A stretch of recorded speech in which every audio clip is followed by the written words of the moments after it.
Hey guys, Victor here, and today I'm coming at you with a deck profile on Going Second Sky Striker, which is something that I personally believe is actually like a really underrated deck, as it actually has really good matchups into traptrix and labyrinth, because as history has shown us before, Sky Striker kind of demolishes trap heavy decks, and even decks like kashtira are manageable for the most part. So, with that out of the way, let's just jump straight into the deck profile. Now, while this is a Going Second Sky Striker build, we're not actually going to be relying on hand traps all too much because, for the most part, a lot of them are really underwhelming. But yeah, we're going to be more focused on using our spells and traps to actually break boards and actually be able to, play the game. So with that in mind, we're going to start off the monster lineup with, of course, 3 Sky Striker Ace Raye. You need to play 3 in every single deck. It's your best card. You always want to open it as often as you can, whether it's like through Rhoda, Area 0, Sending, or just whatever. This is your #1 priority pretty much every time, because without it, your grind game really suffers. And then we're just going to be playing the 1 Sky Striker Ace Roze in addition to that. As opposed to previous formats, Roze isn't really all that necessary, but it's still really important in order to actually get like max effectiveness off of cards such as like linkage, which require us to have a light and dark in the grave in order to gain the boost and make it easier for OTKs. And just having the extra name just in case you don't open the Raye is still like a good starting point. And then for hand traps, we're gonna be playing 3 Ash Blossom. Not much to say. This is the best hand trap in the current format just because it's generic and hits pretty much everything. There are other like higher variance hand traps such as like Drone Lockbird, Effect Veiler, that have really good matchups in some matchups and really bad matchups in others, but we just decided to go with the best one, which is obviously Ash, because like I said, it does hit everything. And then for the final monster, we're gonna be playing 2 Gameciels. I was originally playing 3, but I decided 2 is probably the best way, just because if you're playing against kashtira, for example, right, and a lot of decks, in addition to that, like say Labyrinth, they have their big moss monster that cannot be targeted, so you just kaiju them and then you're able to pick apart their board fairly easily. And the same goes for kashtira, which traditionally, if you Gameciel them, and even without the Gameciel, it's still not like the hardest thing in the world, because it's just like playing against heroes, for example, where yeah, they could have Dark Law set up, but it doesn't matter as long as you have like a Widow Anchor or an Afterburners or whatever. You just trade your 1-for-1 and just continue on with your plays. So that's it for the monster lineup. Really small, like I said. You don't really need anything outside of Ash, but you could always side more or play more depending on what your preferences are. And with that, we can now move on to the spell portion of the deck. So for spells, we are of course going to be starting off with 3 Striker Mecha Widow Anchor. This is the best spell in the deck because it just negates everything, especially against like kashtira. Just being able to negate the Arise Heart and potentially taking it is pretty huge, honestly. And sure, sometimes they have Lance, but that's what the Gameciel's for. If they do have the Lance, we'll just kaiju and continue on with our plays. And this is by far just being able to take a monster if you have 3 spells in your grave too is pretty huge. There's no reason not to play 3. Now, something that I am considering knocking down would be Widow Anchor, and that's because honestly, while Widow Anchor is good in some matchups, such as like Branded, for example, that relies on their graveyard and using cards like Branded in red or just Branded Retribution and things of that nature, it doesn't really do all that much against other matchups. Like against kashtira, this card's honestly pretty awful because they want their cards to be banished, and you don't really want to bring back their monsters either unless you're going for game, because this deck revolves around you having no monsters in your main monster zone. And even to like a certain extent, traptrix and labyrinth can play around it depending on what their hands are like, but just like the value that it gives you against Branded, I feel is sometimes more than enough to justify still playing 3. But this is easily like one of the more changeable cards concerning its ratios, if that makes sense. And then after that, we're still going to be playing 3 Sky Striker Mobilize Linkage. This is what pretty much allows you to OTK your opponent instantly, because what it does is you basically just send a Sky Striker monster from your side of the field to the graveyard, and then you special summon another one. And then if you have the light or dark, the light and the dark in your graveyard, which is usually going to be the Raye, plus say the Roze, if you want to send it off of like a Hayate or something. And this just makes OTKing your opponent super easy, which is something that Sky Strikers have lacked for like the longest time. As before, you'd have to rely on access code and stuff like that to actually be able to try and finish off your opponent fairly easily. But with this, yeah, it's a breeze, honestly. All right, and then after that, we're just gonna be playing 1 Afterburners and 1 Jamming Wave. not much to say. They're just good generic 1-for-1 removal, and I definitely feel like Jamming Wave has its place in this format just because of how many back row decks there are. So it's a lot more useful than, say, a few formats ago where it's just like, let's compare it to last year's Nationals format, right? Where everything is chainable or quick play or whatever. There's a lot more traditional traps that you're going to be facing against. So just being able to clear those, and then the non-targeting that Jamming Waves offers you is really huge in the labyrinth matchup because it helps you get around the protection that the big guys have. And yeah, being able to out key cards for kashtira too, just like their lances and forcing them to pop off early, just really good. And then afterburners is afterburners. You don't really need more than one, especially because there are a couple other cards in this deck that help us mass remove monsters. That afterburners is kind of like a secondary effect or an afterthought. So that's it for those two. We're still playing the one Area 0 because it's Area 0. Doing Area 0 target Raye is huge because it just thins your deck and you literally just plus. And then along with that, we play the one multi-roll because it's multi-roll. The one Hornet Drones.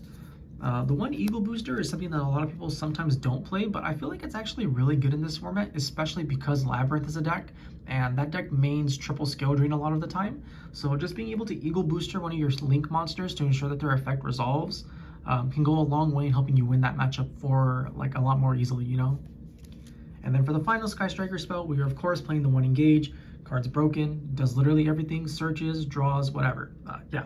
If we had more than one, we would play more than one, but since it's limited, we just play the one. And we're still playing a couple other spells that aren't Sky Striker spells, and starting off, we're going to be playing 3 Raigeki. This is probably one of the more controversial things, but the way I see it is that in this current format, none of the top decks set up negates. So that pretty much leaves them open to being blown out by cards like Raigeki pretty frequently. And the only deck that has some form of protection would be or that has some consistent form of protection would be kashtira, and that's because of Shangri-Ira having the built-in protection being able to save itself, but that doesn't really matter because it gets rid of key threats.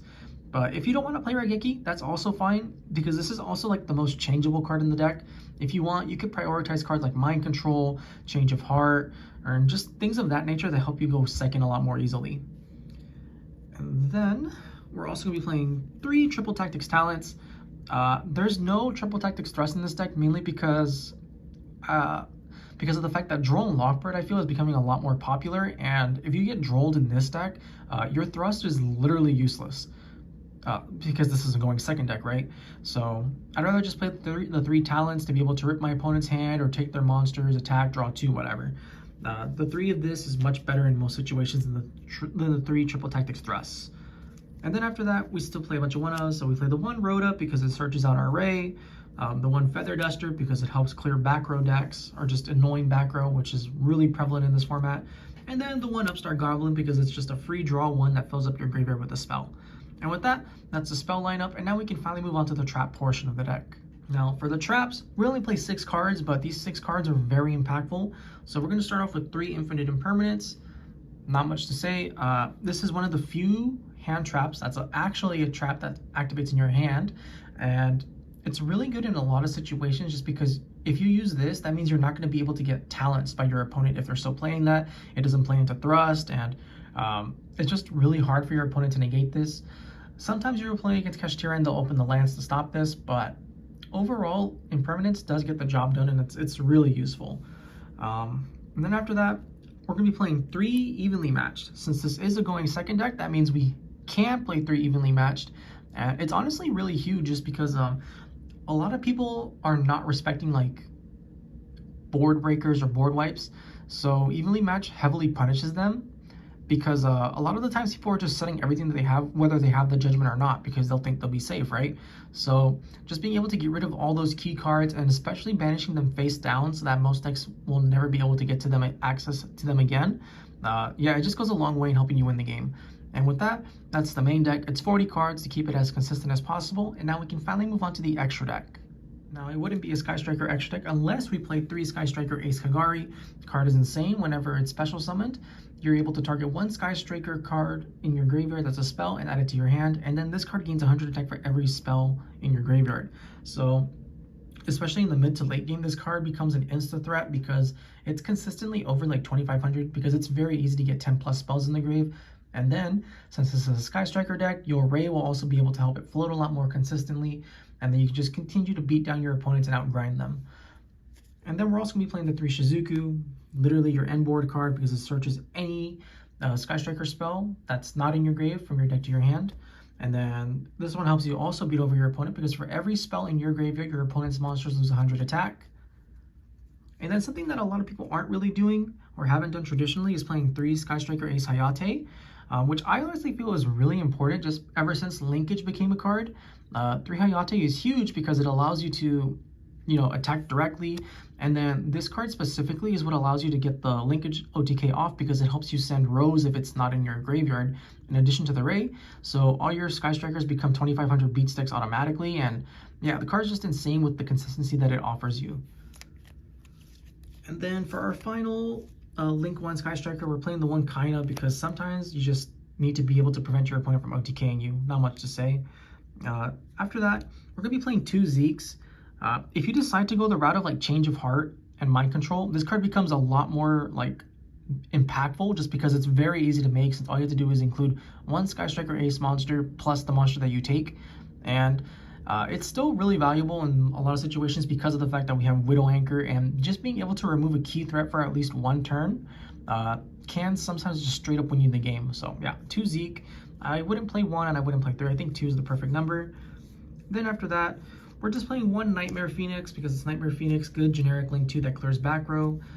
Same for Unicorn, just a good generic Link 3 that's really easy to make because of the fact that we play 1 the Dark Charmer Gloomy. There are a lot of dark monsters in this format that you can take advantage of with this, such as like a Rise Heart or literally any Labyrinth monster. So I just feel like this is the best one, and it's also the easiest one for this deck to make, just because Raye's a dark and Zeke is a dark, and yeah, it's just a good card to have. We're not playing Access Code or anything like that, because I feel like it takes too many resources to actually get to, especially since Halka Firebricks got banned, and you honestly don't really even need it.